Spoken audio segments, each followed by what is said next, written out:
La famille Rehman manifeste devant le consulat américain de Lahore toutes les semaines depuis 1 an. L'un des leurs, Abad-ur Rehman, a été renversé et tué par une voiture du consulat américain en janvier dernier. Le véhicule avait été envoyé d'urgence pour secourir Raymond Davis, un agent américain de la CIA qui venait de tuer 2 Pakistanais dans la ville.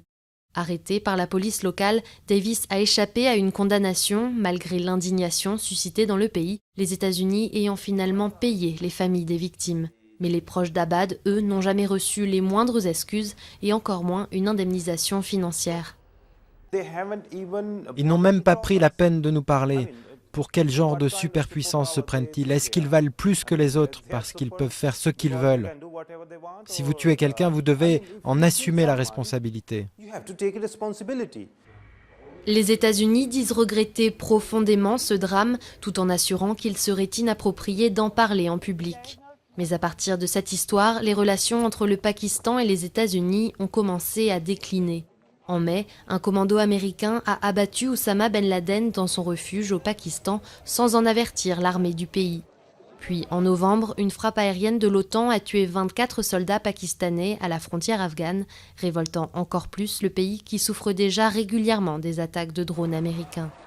Depuis, en représailles, le Pakistan bloque le passage sur son territoire des camions chargés d'aller ravitailler les forces de l'OTAN dans l'Afghanistan voisin. Les gens, les soldats, ils nous demandent de ne pas faire ça. Ils disent « ne transportez pas ces munitions ».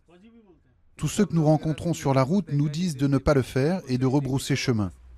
Le sentiment anti-américain est très répandu dans le pays et avec de possibles élections cette année, les politiciens durcissent également leur discours.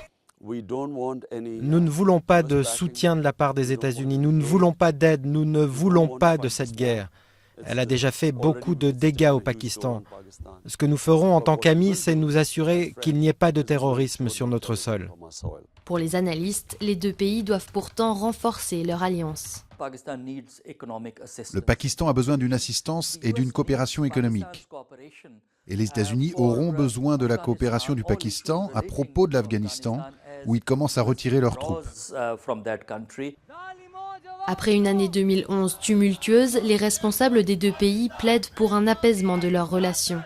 Mais la tension reste vive dans la région et les signes concrets de détente se font encore attendre.